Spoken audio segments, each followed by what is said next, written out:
सभी को नमस्कार, राम राम जी। ये हमारा आंवला फार्म है। आज हम बोर्डो मिश्रण के बारे में बताएंगे। इसके क्या क्या लाभ होते हैं फलदार पेड़ों पर, आंवले के पेड़ों पर। यह आंवले का बगीचा है, बहुत ही सुंदर है, हरा भरा है।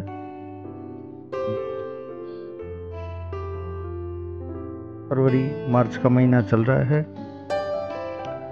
इस समय आंवले के पेड़ों की 3 फुट गोलाई के अंदर उनके खुदाई करके, उनके थावड़े बना करके उसमें गोबर की खाद डाली जा रही है, फिर उनकी गुड़ाई की जा रही है।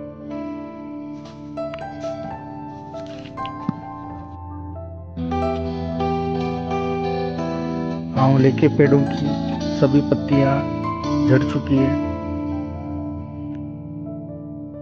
ये आंवले के पेड़ है, इन पर बोडो पेस्ट मिश्रण का लेप किया गया है। ये सामान है जो बोडो पेस्ट बनाने के लिए हमें चाहिए। हमें प्लास्टिक की बाल्टी चाहिए, 2 20-20 लीटर की। एक तराजू चाहिए। ये कली है, चूना है बोडो पेस्ट बनाने के लिए। ये कॉपर सल्फेट है, जिसे नीला तोता बोलते हैं। बोडो पेस्ट मिश्रण के लिए ये दोनों चीज आवश्यक है, चूना और कॉपर सल्फेट। 1-1 किलो की 2 थैलियां हैं। ये प्लास्टिक की 2 बाल्टियां हैं, 20-20 लीटर की।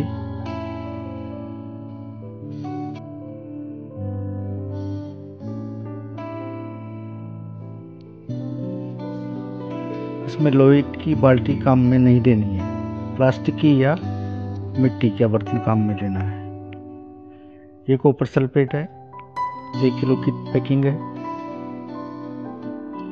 ये दूसरी है 1 किलो की पैकिंग। इसको हम प्लास्टिक की बाल्टी में डाल रहे हैं।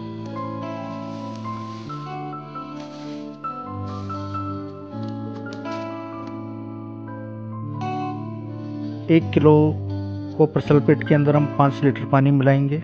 हमने 2 किलो कॉपर सल्फेट लिया है, उसमें 10 लीटर पानी की मात्रा मिलाएंगे और उस घोल को अच्छी तरह मिला लेंगे, घुमाएंगे। दूसरी बाल्टी के अंदर हम चूना ले लेंगे। दूसरी बाल्टी के अंदर हम चूने का घोल बनाएंगे। 1 किलो चूने के अंदर हम 5 किलो पानी डालेंगे। हमने 2 किलो चूना लिया है, उसके अंदर 10 लीटर पानी चाहिए। इसके अंदर चूने का घोल तैयार हो रहा है। दूसरी बाल्टी में इसमें 2 किलो चूने के अंदर हमने 10 लीटर पानी का उपयोग किया है और 2 किलो कॉपर सल्फेट के अंदर भी 10 किलो पानी का उपयोग किया है। यानी 1 किलो कॉपर सल्फेट में 5 लीटर पानी और 1 किलो चूना के अंदर 5 लीटर पानी। ये जो कॉपर सल्फेट नीचे बच गया है, इसको अच्छी तरह से कूट लेंगे, पीस लेंगे। अच्छी तरह पीस करके इसको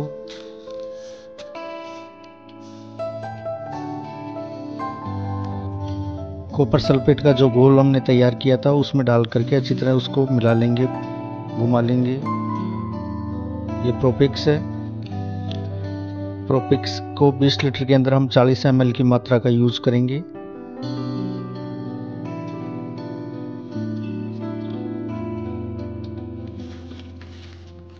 अब जो कली का चूने का जो घोल है, उसको कॉपर सल्फेट का जो घोल है उसके अंदर धीरे धीरे मिलाते रहेंगे और उसको घुमाते रहेंगे।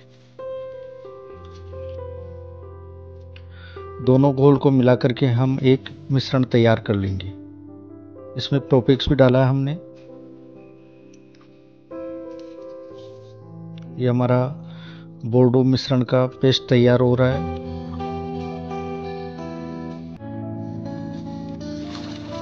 इसको अच्छी तरह मिक्स कर लेंगे।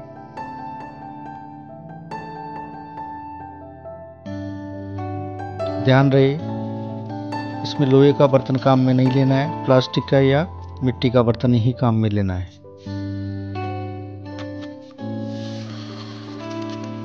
दोनों घोल को आपस में अच्छी तरह मिक्स करके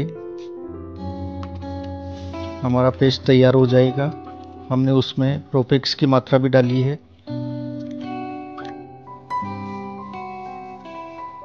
ये पेड़ों पर हम अप्लाई कर रहे हैं।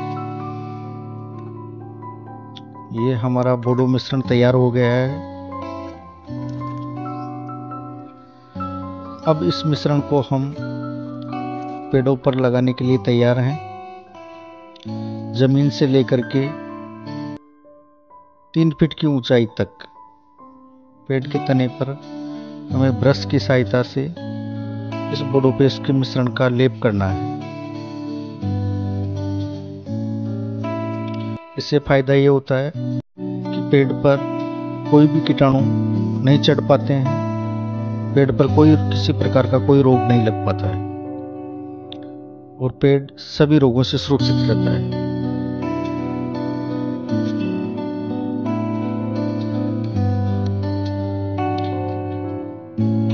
हमने आंवले के पेड़ों पर जमीन से लेकर के 2.5-3 फीट की ऊंचाई तक तने पर बोडो पेस्ट का लेप किया है। ये पेड़ों को सभी रोगों से सुरक्षित रखता है। आंवले के पेड़ के ऊपर न कोई कीटाणु चढ़ पाता है, न कोई रोग लग पाता है। आंवले की टहनियों में गांठें बन जाती हैं, आंवले की टहनियाँ सूख जाती हैं।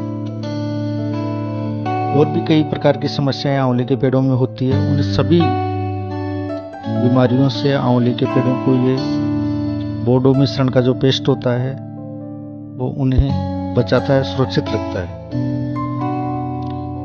मार्च माह के बाद अप्रैल के प्रथम या द्वितीय सप्ताह तक आंवले के पेड़ों पर नई कोपले फूटेंगी, फूल आएंगे। अप्रैल माह के लास्ट तक ये सभी पेड़ हरे भरे हो जाएंगे, नई कोपले, नई पत्तियां फूटेंगी, इन पर फूल लगेंगे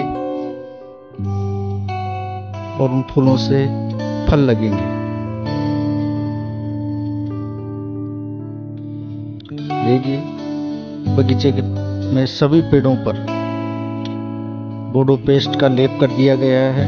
सभी पेड़ों की गड्ढे बना करके, निराई गुड़ाई करके, उनमें खाद डाल करके तैयार कर दिया गया है।